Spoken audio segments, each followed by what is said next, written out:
गुरुकुल के इस व्याख्यान माला में आप सब लोगों का स्वागत है।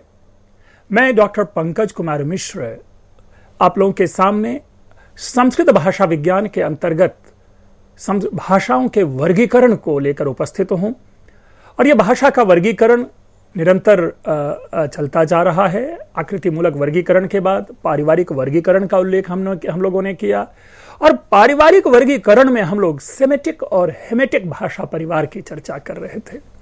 उस सेमेटिक भाषा परिवार की भाषा को समझने के लिए हम लोगों ने जो कुछ मूल भाषा हैं उन भाषा का नाम लिया था, उनको जाना था।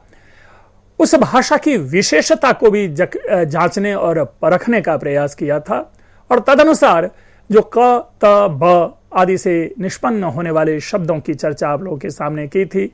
किताब हो, कातिब हो, कुतब हो, मकतब हो, कुतबा हो, मकतूब हो, मकतूबात आदि ऐसे सारे शब्दों को हमने सामने प्रस्तुत करते हुए और इस भाषा की विशेषता को आपके सामने रखी थी। इसके बाद हम लोग देखते हैं कि हेमेटिक, जिसे हामी भाषा कहते हैं, उनको भी देखते हैं कि ये हामी भाषा परिवार की जो भाषा है वो कैसी है।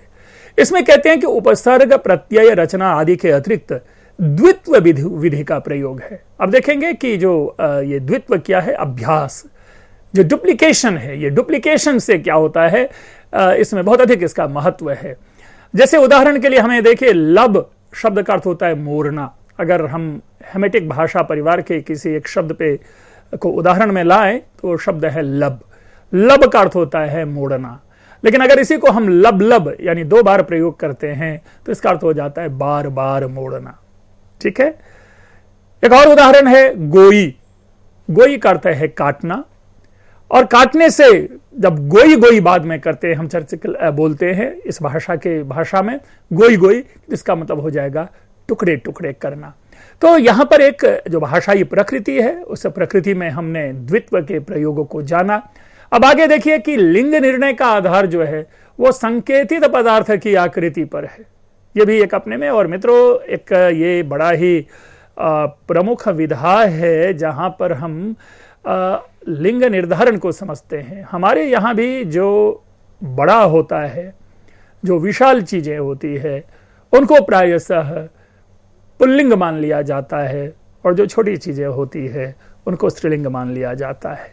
तो एक तरह से आकृति के आधार पर, जैसे ग्रंथ, ग्रंथ का मतलब होता है मोटी पुस्तक, और सामान्य पुस्तक जो छोटी होती है, पत्रिका, हम उसे छोटा भाव है इसलिए उसको हमने स्त्रीलिंग मान लिया। मैं ये मूल प्रकृति नहीं कह रहा संस्कृत में, लेकिन एक व्यवहार की बात कह रहा हूं। उसी तरह हेमेटिक लैंग्वेज में आकृति के देख करके, जैसे पहाड़ है, माउंटेन है, पर्वत है। अब ये शब्द है, इस पहाड़ को एक तरह से आप पाएंगे बड़ा होने के कारण ये पुल्लिंग है, और उसी का पीस है, उसी का छोटा पार्ट है पत्थर, तो उसे स्त्रीलिंग मान लिया गया। एक और बड़ी अच्छी विशेषता है इसकी, इस भाषा परिवार की, कि जो कंठ्य ध्वनियों से प्रारंभ होने वाले जो शब्द होते हैं, यानी जैसे हम कहते हैं, अभी किताब शब्द आया था तो किताब में क जो है वो कंठ्य ध्वनि है। तो कंठ्य ध्वनि से जो प्रारंभ होने वाले पद होते हैं वो यहां पुल्लिंग है। और जो दंत्य जो स्टार्ट होने वाला है, दंत्य ध्वनि से जो प्रारंभ होने वाला शब्द है, जैसे सरोता हम लोग कहते हैं, तो स क्या है, वहां दंत्य ध्वनि है। तो दंत्य ध्वनि से प्रारंभ होने वाले शब्द स्त्रीलिंग होते हैं। गल्ल भाषा के 2 उदाहरण हैं। गल्ल में देखेंगे कंक है, हालांकि कंक नाम महाभारत में आप लोगों ने सुना होगा, लेकिन यहां कंक से तात्पर्य है तेरा, योर, है ना, तुम्हारा। अब यहां पर भी देखिए कि पहला वर्ण क्या है, पहला शब्द क्या है, पहला पद क्या है, वह है क। तो इसलिए यह क्या है कि गल्ल भाषा का यह शब्द पुल्लिंग है। लेकिन तंते, जो तंत शब्द है, इसमें भी त देखिए दंत्य है, तो इस कारण से यह जो है स्त्रीलिंग है, तेरी हो गया। हालांकि बड़ा अच्छा है, इसको समझना आसान है, इसको समझ पाना आसान है। अगर ये स्थापित सिद्धांत है कि कंठ्य ध्वनियों से प्रारंभ होने वाले शब्द पुल्लिंग और दंत्य ध्वनियों से प्रारंभ होने वाले शब्द स्त्रीलिंग है, तो मैं समझता हूं कि इस भाषा को समझने की दृष्टि से, भाषा की प्रकृति को जानने की दृष्टि से यह एक सुविधाजनक भाषा हो सकती है, क्योंकि संस्कृत में सबसे बड़ी कठिनाई लिंगों को लेकर के होती है। खास करके जब आप कर्मवाच्य में जाते हैं और जब आप संस्कृत सीख रहे होते हैं तो हमें लिंग बोध नहीं होता, केवल सामान्य बोध होता है कि विसर्ग वाले शब्द सामान्यतया पुल्लिंग होते हैं, आकारांत वाले शब्द या इकारांत वाले शब्द सामान्यतया स्त्रीलिंग होते हैं, और जिसके अंत में महनंत हो वो नपुंसक लिंग होते हैं। लेकिन इस सब के बावजूद भी जब शब्द निर्माण होता है, जब शब्द की प्रकृति हमारे सामने आती है, तो वो कठिनाई देखी जाती है कि लिंग निर्धारण में। लेकिन इस भाषा की ये विशेषता बड़ी सुंदर विशेषता है, ग्राह्य है और तार्किक भी है। मित्रों, ये अभी हम लोगों ने अभी तक जो जिस भाषा परिवार को पढ़ा वह यूरेशिया से रिलेटेड भाषा परिवार थी, अर्थात यूरोपियन एशियाई जो भाषा परिवार के कुछ थे उसको हमने देखा। अब हम अफ्रीकी जोन में जाते हैं, अफ्रीका खंड में जाते हैं, और वहाँ की जो भाषा है उन भाषा को 3 उप समूह में बांटा गया, 3 उप परिवार में उसका विभाजन किया गया है। और ये तीनों हैं, एक को सुडानी, सुडनीज, बंतू और होतेंतोत बुशमैनी। ये 3 जो है उपवर्ग है, जिस उपवर्ग में हम अफ्रीका भाषा को, अफ्रीकन लैंग्वेज को देखते हैं। सबसे पहले हम सुडानी को लें। इसका एक और नाम है, इसको सुडानी गिनी भी कहते हैं। ये भूमध्य रेखा यानी मेडिटेरेनियन जो है उसे रेखा के उत्तर पश्चिमी छोर से लेकर पूर्वी छोर तक ये भाषा बोली जाती है। पूरी ज्योग्राफी जो भूमध्य रेखा के नॉर्थ वेस्टर्न पार्ट हुआ, वहां से लेकर के आप देखेंगे कि पूरे ईस्टर्न पार्ट तक का ये एक पूरा जोन बनता है, एक पूरी मैप बनती है जिसमें कि ये सुडनीज भाषा परिवार की भाषाएं बोली जाती है। साथ में इसके उत्तर में अब अगर और देखें कि उनके जो एडजेसेंट हैं, जो उनके जो नेबरिंग लैंग्वेज है, जो नेबरिंग लैंग्वेज ग्रुप है, वो कौन कौन है, तो वो भी आपके सामने है कि उत्तर में सेमेटिक हेमेटिक भाषा परिवार की भाषा बोली जाती है तथा दक्षिण में बंतू परिवार की भाषा बोली जाती है। इसके साथ ही इस भाषा परिवार में यानी अफ्रीका खंड के जो सुडानीज और गिनीज भाषा परिवार है उसमें लगभग 400 से अधिक भाषा बोली जाती है। और उन 400 से अधिक बोली जाने वाली भाषाओं में जो कुछ प्रमुख भाषा है वह आपके सामने नाम है हुऊसा, बुले, मानफू, कानूरी, नुबियाई, मसाई। एक बार फिर से मित्रों मैं आपके सामने रखूंगा कि इसमें एक चीज जरूर दिखाई दे रही है कि ये बहुत ही पॉपुलर ये भाषा नाम नहीं है। ये ऐसे नाम है जिनको कि हमें स्मरण करना है, जिसे हमें मगअप करके अपने मनोमस्तिष्क में बिठा करके रखना है। सुडानीज गिनीज भाषा परिवार की भाषाओं की अधिकांश भाषाओं का अध्ययन जो है पूरी तरह से नहीं हो पाया है। हालांकि भाषा वैज्ञानिकों का पूरा प्रयास है कि विश्व की सारी भाषाओं की प्रकृति को सामने रखें और एक प्रकार से एक ऐसे एक स्वरूप हम विस्तार में लाएं जिसके माध्यम से अन्य प्रदेश की भाषा को भी समझी जा सके। बट मेन जो है अभी उस पर स्टडी ऑन है और पूरी तरह से हमारे सामने विश्व की खास करके इस भाषा परिवार की सारी भाषाओं की प्रकृति हमारे सामने नहीं आई है। दूसरी जो भाषा है यानी दूसरा जो भाषा परिवार है वह है बंतू। बंतू जो दक्षिण पश्चिमी जो अफ्रीका है उस दक्षिण पश्चिमी यानी साउथ वेस्टर्न अफ्रीका को छोड़ करके पूरे अफ्रीका में ये बंतू परिवार की भाषा बोली जाती है। अगर इसके हम एरिया वाइज देखें, इसके बॉर्डरिंग करें इसकी, तो इसके नॉर्थ में सुडानीज गिनीज जिसकी अभी चर्चा हमने शुरू में की थी, ये सुडानीज भाषा परिवार की भाषा बोली जाती है। सिमिलरली साउथ में होतेंतोत भाषा परिवार की होतेंतोत बुशमैनी भाषा परिवार की भाषा बोली जाती है। अभी हम लोग इसकी चर्चा करेंगे, होतेंतोत बुशमैनी को भी जानेंगे। तो ये दो है जो इनके दोनों साइड में इस भाषा परिवार की भाषा बोली जाती है। इनकी जो कुछ प्रमुख भाषाएं हैं वह है स्वाहिली, तुलु, काफिर, रुवांडा नाम सुना ही है, उम्बुडू, हेरेरो, कांगो। ये सारी जो भाषा है इस प्रकार इस प्रदेश की जो भाषा है ये भाषा यहां बोली जाती है और ये लगभग 150 भाषाएं हैं। अगर हम संख्या की दृष्टि से देखेंगे तो बहुत अधिक इसमें कठिनाई नहीं है क्योंकि 150 या 150 से अधिक हो सकते हैं, 60 हो, 160 हो या 140 हो, लेकिन इसी रेंज में ये भाषा है। कोई 1200 या 1500 भाषा नहीं है जिसकी स्टडी में इतनी परेशानी हो।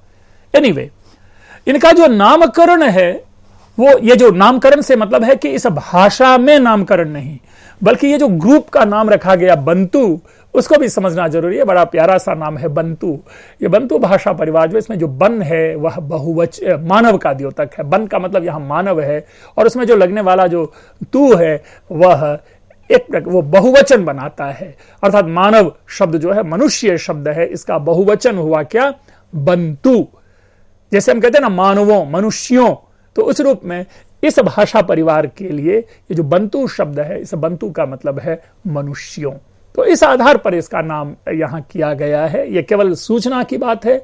अब यह नामकरण का प्रभाव इनकी भाषा पर पड़ता है कि नहीं, यह अलग विश्लेषण का विषय है।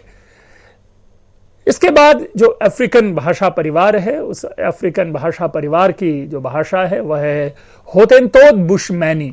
अब ये जो होतेनतोत बुशमैनी है, आप देखेंगे कि पहले जब हमने इंट्रोड्यूस किया था तो उसमें होतेनतोत को एक साथ लगा रखा था और बुशमैनी एक साथ, लेकिन अभी आप देख रहे होंगे कि ये तीनों टूटे हुए हैं, होतेनतोत और बुशमैनी।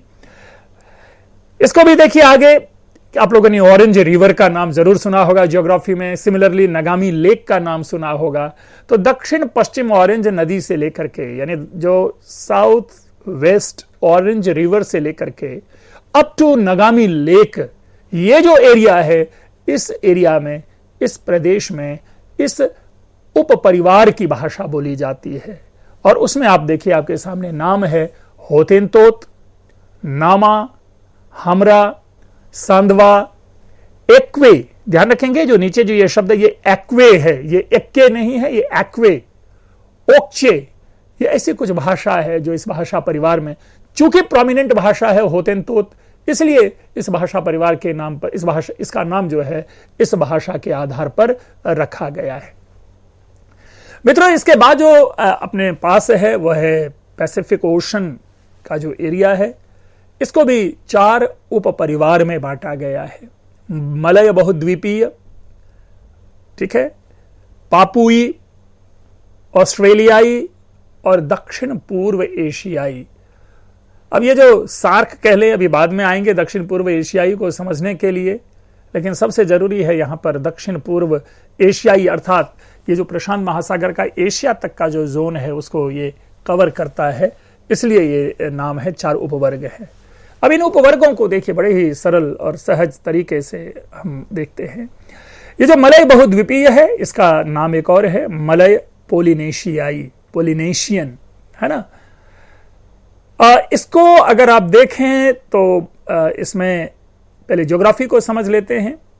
पश्चिम अफ्रीका का जो एक एरिया है मेडागास्कर, उस मेडागास्कर के पूर्व ईस्टर द्वीप, उत्तर फार्मोसा से दक्षिण में न्यूजीलैंड तक यह भाषा बोली जाती है। फिर से इसको समझें कि जो वेस्टर्न अफ्रीका के तटवर्ती मेडागास्कर पूर्व ईस्टर द्वीप है, उस ईस्टर आइलैंड से लेकर के नॉर्थ में फार्मोसा तक, फार्मोसा से दक्षिण में न्यूजीलैंड तक यह भाषा बोली जाती है। इस भाषा का परिवार है, इस भाषा का ग्रुप है। और इस मलय बहुद्वीपीय जो भाषा है, इसको भी सुविधा की दृष्टि में 4 वर्गों में बांटा गया है। अब 4 वर्ग देखिए क्या क्या है। हिंद द्वीपीय, जिसे हम इंडोनेशियन कहते हैं, आप लोग सभी इंडोनेशिया जानते होंगे, बहुत ही पॉपुलर है। तो ये जो इंडोनेशियन है वो एक है। अब चूंकि इंडिया शब्द है इसमें, इसीलिए इसका नाम हिंद लिया गया है। तो इंडोनेशियन हिंद द्वीप है। प्राचीन काल आप जानते हैं कि भारत का पूरा प्रभाव था वहां तक। मलाया, जावा, सुमात्रा, बोर्नियो, बाली, फिलीपींस, फार्मोसा, मेडागास्कर, तागालोग, बिसाया। देखिए शुरू के जो नाम है मलाया, जावा, सुमात्रा, बोर्नियो, बाली, फिलीपींस, फार्मोसा, ये सब सारे हमारे नाम ज्ञात हैं। और इंडोनेशिया के ही इलाके को ये कवर, इंडोनेशिया के सराउंडिंग को कवर करने वाले ये नाम हैं। तो इन प्रदेशों में इनके द्वीपों, इनके उपद्वीपों, छोटे द्वीप हों या बड़े द्वीप हों, उन जगहों पर जो रहने वाले लोग हैं वो मलय बहुद्वीपीय भाषा परिवार की भाषाओं को बोलते हैं। केवल ज्योग्राफिकली आइडेंटिफिकेशन के लिए इस मलय बहुद्वीपीय को 4 भागों में बांटा गया है, क्योंकि कई प्रकार के द्वीप, छोटे छोटे द्वीपों को बना करके वो पूरा का पूरा इलाका है। आप लोग सभी जानते हैं फिलीपींस जो है वो पूरा द्वीपों का समूह ही है। तो ये इसीलिए यहां पर बार बार ये जो द्वीप शब्द है ये महत्वपूर्ण बन जाता है, क्योंकि ये ज्योग्राफी से जो मूल जो लैंड एरिया है, जो आप स्थलीय प्रदेश है, इस स्थलीय प्रदेश से हटकर ये द्वीपों में बटे हुए हैं, इसलिए ये एक तरह से ये आइडेंटिफिकेशन इनका है। फिर है मेलेनेशियन, कृष्ण द्वीपीय, ये कृष्ण द्वीप करके है। न्यू हेब्रिडोज, फिजी द्वीप, फिजी हम लोग सभी जानते हैं, नाम सुना है। सोलोमन द्वीप, ये भी नाम सुना है, खास करके जो स्ट्रेटेजिक जब भी कभी बातें आती है सोलोमन की चर्चा आती है, सोलोमन आइलैंड की चर्चा आती है, फिजी आइलैंड की चर्चा आती है। और मित्रों ये नाम पॉपुलर है, तो उस एरिया को नाम एक अलग दे दिया गया, मेलेनेशियन, कृष्ण द्वीपीय। फिर है मिक्रोनेशियन, मिक्रोनेशियन लघु द्वीपीय, छोटे छोटे द्वीप में, Gilbert, Marshall Island, Caroline Island, Mariana Island, Gilbert Island, तो इन जगहों पर जो बोली जाने वाली भाषा है उनको एक शॉर्ट और स्मॉल आइडेंटिटी दी गई, and that identity is Micronesian. But at the same time, ultimately, entirely these languages or these geographical areas under जो हमने शुरू में दिया मलय बहुद्वीपीय, अब इंग्लिश में मलय पोलिनेशियाई जो भाषा परिवार है उसके अंतर्गत है। इसी प्रकार जो चौथा वर्गीकरण है वो है बहुद्वीपीय, पोलिनेशियन। पोली बहु के लिए आता है, इंग्लिश का टर्म है, क्लियर है समझना, पोलिनेशियन बहुद्वीपीय। इसमें भी कई सारे छोटे छोटे द्वीप हैं। देखिए समोआ, न्यूजीलैंड, ताहिती, हवाई द्वीप नाम सुना होगा, शरोटोंगा हवाई द्वीप जो अमेरिका का एक पार्ट है, एक स्टेट है हवाई द्वीप, और इसकी राजधानी है होनोलुलु। आप लोगों को अच्छी तरह से यह नाम मालूम होना चाहिए, होनोलुलु। एक बड़े ही पॉपुलर सॉन्ग में यह शब्द आया हुआ है, कविता कृष्णमूर्ति की आवाज में। तो यह हवाई द्वीप, शरोटोंगा, तुआमोत, ईस्टर द्वीप, अभी चर्चा की थी ईस्टर द्वीप की शुरू में जब इसके हम ज्योग्राफी को ले रहे थे। तो ये सारे के सारे जो इस जगह पर जो है मलय बहुद्वीपीय प्रदेश की जो भाषा परिवार के अंतर्गत आने वाली भाषा है, ये भाषा बोली जाती है। मित्रों अब ये जो नामकरण है, जो नामकरण से तात्पर्य है, जो अभी हमने आप लोगों के सामने नाम रखा, इंडोनेशियन या मेलेनेशियन या माइक्रोनेशियन या पोलिनेशियन, ये जो चारों नाम रखा है, इस नाम के पीछे भी एक कारण है। सबसे पहले जो इंडोनेशियन को है, जो आपके सामने मैंने क्लियर किया, स्पष्ट किया, इंडोनेशियन का मतलब ही है वहां पर इंडो यानी हिंद, इंडिया। और जो नेशिया शब्द है, ये नेसोस जो ग्रीक वर्ड है, नेसिया, नेसिया से नेसोस, और ये द्वीप उसका अर्थ होता है तो इंडोनेशियन। तो इस ढंग से वहां पर इंडो द्वीप यानी हिंद द्वीप नाम बना। इसी तरह जो दूसरा नामकरण है मेलेनेशियन, उसमें वर्ड है मेलास, मूल ग्रीक शब्द है जिसका अर्थ होता है ब्लैक, कृष्ण। इसी तरह मिक्रोस, अब इसी से क्या है कि मिक्रोस का ये माइक्रो, हम आप इंग्लिश में टर्म जानते हैं माइक्रो, सूक्ष्म, लघु। तो मिक्रोस जो माइक्रोनेशियन है, जो लघु द्वीप है, तो इसलिए उसका नाम मिक्रोनेशियन लगाया गया। और पॉलिस, पॉली हम लोग जानते हैं, जब सिलेबल पढ़ते हैं तो पॉली सिलेबल होता है, मोनोसिलेबल होता है। तो ऐसे में जो पॉलिस है, जो कि प्लूरल का द्योतक होता है, अनेक का द्योतक होता है, बहुत का द्योतक होता है, तो इसी पॉलिस से शब्द बना पोलिनेशियन। ये इंग्लिश के टर्म की व्याख्या है। हमारे सामने हिंदी के जो टर्म है वो स्पष्ट है, बहुद्वीपीय, ढेर सारे द्वीप, लघु द्वीपीय, छोटे छोटे द्वीप, कृष्ण द्वीपीय, ये कृष्ण मतलब ब्लैक जो कह सकते जो काले प्रदेश हैं उसके द्वीप की चर्चा आई, और इंडोनेशियन जो स्पष्ट है। तो इस प्रकार से इनके शब्दों की भी व्याख्या हम आसानी से बना सकते हैं, समझ सकते हैं अपनी समझ को बढ़ाने के लिए। मित्रों ये थी अफ्रीका खंड की भाषा, अफ्रीका खंड के जो भाषा परिवार जिसे हमने सुडानी गिनी, बंतु, होतेंतोत जो बुश ये है लिया प्रयोग किया। उसके बाद हम लोगों ने प्रशांत महासागर है, जिस प्रशांत महासागर के हम लोगों ने मलय बहुद्वीपीय चर्चा की। हमने पापुई या ऑस्ट्रेलियाई या दक्षिण पूर्व एशियाई चर्चा नहीं की है, इसकी चर्चा हम बाद में करेंगे। लेकिन अचानक इस बीच में एक नया और आ गया है, और वह है अपना अमेरिका खंड जो है, अमेरिकन जो वेरी फर्स्ट जब हमने इंट्रोड्यूस किया था भाषा परिवार को, तो उसमें यह भाषा परिवार आया था जिसको अमेरिका खंड की भाषा है। और अमेरिका खंड की भाषा को भी 3 भागों में बखूबी बांटा गया है, इसको भी जानना जरूरी है। और ये 3 भाग कौन कौन से हैं हमने बार बार आपके सामने चर्चा की है, कनाडा और अमेरिका, हमने मेक्सिको की चर्चा आपके सामने की थी, और अकॉर्डिंगली जब हम अमेरिका खंड कहते हैं तो अगर आप उसको एक पूरे कॉन्टिनेंट के पॉइंट ऑफ व्यू से जाने तो जो नॉर्थ अमेरिका है और साउथ अमेरिका है, उन दोनों को मिलाकर के अमेरिका खंड है। यहां अमेरिका का तात्पर्य यूएसए ओनली नहीं है, यह चीज हमें दिमाग से निकाल लेना चाहिए। ये यूएसए नहीं है, बल्कि साउथ अमेरिका और नॉर्थ अमेरिका मिलाकर के एक ज्योग्राफी का निर्माण करता है, और उसके कुछ कुछ प्रदेशों में जो बोली जाने वाली भाषा है, उन भाषाओं के साम्य के आधार पर इस भाषा वर्ग को चिह्नित किया गया है। तदनुसार हम देखते हैं कनाडा और अमेरिकी, इसमें लगभग 1000 भाषा है। मित्रों, हम आप एक चीज ध्यान में रखें कि जब हम कभी अमेरिका या इंग्लैंड की चर्चा करते हैं या यूरोपियन कंट्रीज की चर्चा करते हैं, हमें ऐसा प्रतीत होता है कि इन सारी जगहों पर केवल एक भाषा अंग्रेजी बोली जाती है। नहीं, इस प्रतीति को आज से हम अलग कर लें। मैंने बार बार कहा है कि कोई भी भाषा अकेली डेवलप नहीं कर सकती, और वो कोई भी भाषा अकेली डेवलप करेगी ही तब जब पूरे विश्व की ही एक भाषा हो, जो है नहीं।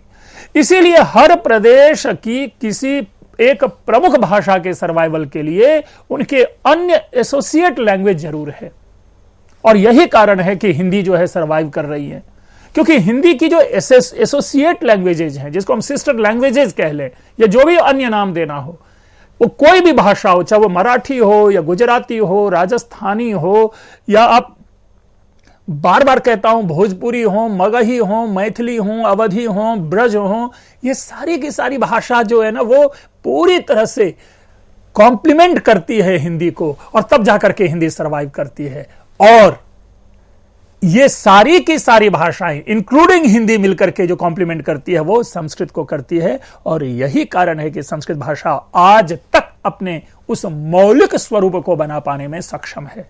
अर्थात सार क्या निकला? सार यह निकला कि हर प्रमुख भाषा के सर्वाइवल के लिए, हर प्रमुख भाषा के अस्तित्व के लिए लघु भाषाओं का होना परम आवश्यक है। और इसी आधार पर हम अपने उस पूर्वाग्रह का परित्याग करते हैं जिसमें कि हमारे मन में यह रहता है कि शायद अमेरिका में अंग्रेजी ही बोली जाती है और इंग्लैंड में अंग्रेजी ही बोली जाती है। आप देखेंगे कि जो कनाडा और अमेरिका है, इस एरिया में 1000 लैंग्वेजेस बोली जाती है। 1000, यानी 1000 का मतलब यह नहीं कि 999 के बाद 1000 या 1001 से कम 1000, ये लगभग है, प्राय है। ये 1005 भी हो सकते हैं, 1010 भी हो सकते हैं, ये 990 भी हो सकते हैं। चूंकि प्रॉपर स्टडी नहीं है, प्रॉपर सर्वे नहीं है, इसलिए अप्रॉक्सीमेटली वेराइटीज ऑफ 1000 लैंग्वेजेज जो है, that is those languages are in this area. और कौन कौन सी है? देखिए, अथवस्की, अल्गोनकी, होका, सिउई, यूरोक्वा। अब देखिए मित्रों, ये सारी भाषाओं को टंग पे लाना और प्रतिदिन अपनी भाषा परिवार के साथ इनको उच्चारण में लाना कठिन कार्य है। इसीलिए इसका हमारे लिए एकेडमिक पर्पस है, हमारे लिए इसका एक भाषाओं के संबंध को या जो कंपैरेटिव लिंग्विस्टिक्स है, उस कंपैरेटिव लिंग्विस्टिक्स के स्टडी के लिए इसका महत्व है। अन्यथा बोलचाल के लिए हम नहीं समझते कि हमारे लिए बोलचाल की भाषा के रूप में इसका इतना महत्व है। क्यों? क्योंकि दूर दूर अलग अलग भाषा परिवार, अलग प्रकृति की भाषा है, और ज्योग्राफिकली बहुत दूर ये भाषा है जिससे हमारा संबंध नहीं बन पाएगा, इसलिए भी ये भाषा उतनी इंपॉर्टेंट नहीं होती। लेकिन जैसा मैंने कहा कि एकेडमिक्स के लिए ये सारी की सारी भाषाएं बहुत ही महत्वपूर्ण है। दूसरा जो इसका वर्गीकरण है वो मेक्सिको सिटी, मेक्सिको आप लोग अच्छी तरह से जानते हैं। अगर आप नॉर्थ अमेरिका के मैप को देखेंगे तो इमीडिएटली नीचे आप पाएंगे, जहां पर कि अमेरिका के नीचे ये मैक्सिको आप पाएंगे, कर्व सा बना हुआ है उस प्रदेश में। ये मैक्सिको और मध्य अमेरिका है ना, जहां पर यह भाषा बोली जाती है, ये उप समूह की भाषा बोली जाती है, और ये उप समूह की भाषा है अज़्तेक, मय, नहुअत्ल। अब देखिए, जो मय है, आप लोगों ने भविष्यवाणी आदि की दृष्टि से मायन कैलेंडर का नाम सुना होगा, ये इसी प्रदेश में है। ये मय भाषा जो है, मय भाषा में ही वो मायन कैलेंडर एंड ऑल जो है वो है। तो ये मेक्सिको एरिया में ये प्रदेश है जहां पर यह भाषा पाई जाती है। हालांकि नाम जो है मय, ये नाम की अनुरूपता हमारे संस्कृत की प्रकृति से है, संस्कृत के चरित्र से है, और तदनुसार हम लोग कह बैठते हैं कि मय दानव नाम आपने सुना होगा, जिसने निर्माण किया था महाभारत में राजसूय यज्ञ में युधिष्ठिर के राजमहल का। तो वो अलग है कि ये वो मय और ये मय दोनों में साम्य नहीं है। ये उस प्रदेश का है। तीसरा जो प्रमुख वर्गीकरण है अमेरिका खंड की भाषाओं का, वह है दक्षिण अमेरिका। जो दक्षिण अमेरिका जब चर्चा करते हैं तो एक बार फिर से आप नीचे आ जाइए। जो अगर आप कॉन्टिनेंट पॉइंट ऑफ व्यू से देखेंगे तो एक लिंक्ड है, हल्का सा बीच में ओशन है मैप में। नॉर्थ अमेरिका के नीचे आपको साउथ अमेरिका दिखाई पड़ेगी, जहां पर बोली जाने वाली ये अवरक है, चिवाचा है, तुपी गुअर्नी है, करीब है, कोई चुआ। ये कुछ भाषाएं हैं जिनका नामकरण यहां पर प्रस्तुत किया गया है। अन्य भी ढेर सारी भाषाएं होंगी। और आपको स्मरण होगा एस्किमो भाषा, जिस एस्किमो भाषा को हम लोगों ने प्रश्लिष्ट योगात्मक, जब हम लोग आकृति मूलक वर्गीकरण समझ रहे थे तो उसमें प्रश्लिष्ट योगात्मक का उदाहरण एस्किमो भाषा से लिया था। तो ये भी इसी अमेरिका खंड जो है ज्योग्राफी की दृष्टि से, परिवार की दृष्टि से, ये अमेरिका भूभाग, अमेरिकी भूखंड की ये भाषा है। तो ये एस्किमो भाषा आपके सामने हमने उपस्थित किया। मित्रों, हमारे लिए जो अब सबसे महत्वपूर्ण जो 3 है, जिसका विश्लेषण जैसा हमने अभी आपसे कहा, वो 3 बचा रह जाता है, और वह है पापुई, ऑस्ट्रेलियाई और दक्षिण पूर्व एशियाई। इन तीनों भाषाओं की विशेषता को हम अपने अगली व्याख्यान जो है, अगली व्याख्यानमाला में हम उसको प्रस्तुत करेंगे। लेकिन उससे पहले जो बहुत आवश्यक चीज है वो ये जानना कि मित्रों, यद्यपि यह जो ज्ञान है, यह जो व्याख्यान है, बहुत अधिक इंटरेस्ट क्रिएट नहीं करता। क्यों? क्योंकि हमारे सराउंडिंग्स की यह व्याख्या नहीं कर पाता। लेकिन पूरे भारतवर्ष के सारे विश्वविद्यालयों में भाषा विज्ञान की पढ़ाई होती है। और एक जानकर के आपको आश्चर्य लगेगा कि हम संस्कृत के छात्र भी जब भाषा विज्ञान पढ़ते हैं तो वह भाषा विज्ञान संस्कृत से कोसों दूर होता है, अर्थात संस्कृत से उनका संबंध बहुत कम बन पाता है। मैं बार बार ऐसा कहता हूं कि जब हम कभी संस्कृत भाषा विज्ञान पढ़ें और इन विषयों का जब हम विश्लेषण करें, इनके जब हम उदाहरण लाएं, तो उन उदाहरणों को संस्कृत में भी ढूंढने का प्रयत्न करें, तभी संस्कृत भाषा विज्ञान की सत्ता बनती है। अन्यथा हमारे पास जो उपलब्ध भाषा विज्ञान की किताब है, उनमें जब आप उदाहरण ढूंढने के लिए जाएंगे तो जिनका संबंध संस्कृत से हो सकता है, वहां पर भी हिंदी या अंग्रेजी के उदाहरण से उनको समझाया जाता है। तो ये मेरी आपसे एक ये है कि अगर रुचि है भाषा विज्ञान में तो उसे जरूर देखें। एक और मैं इसके साथ बात शेयर करूंगा, जो संस्कृत के छात्र जो विदेश में पढ़ने की महत्वाकांक्षा रखते हों, उनके लिए यह जो विषय है वो बड़ा ही रुचिकर है। हमारे कई छात्र केवल भाषा विज्ञान के ही टॉपिक को लेकर के फ्रांस में हो या कहीं और हो, वो उस पर रिसर्च कर रहे हैं, but at the same time that should be on comparative linguistics. For example, अभी जैसा हमने पढ़ा कि अगर हम कोई एक भाषा ले लें, फॉर्मोसा और संस्कृत की हम तुलना करते हुए हम इस भाषा का विश्लेषण कर सकते हैं, रिसर्च कर सकते हैं, टॉपिक बना के कर सकते हैं। तो आप लोग भी इसके इस केंद्रीय पक्ष को देखें और अपनी रुचि का संवर्धन करें, क्योंकि साहित्य मात्र ही संस्कृत में नहीं है, व्याकरण और वेद मात्र ही संस्कृत में नहीं है, संस्कृत भाषा विज्ञान का भी आदि ग्रंथ हमारे सामने उपलब्ध करवाता है, और संस्कृत उसी भाषा विज्ञान की आदि भाषा भी है। तो मित्रों, आप लोगों ने इस व्याख्यान को ध्यानपूर्वक सुना।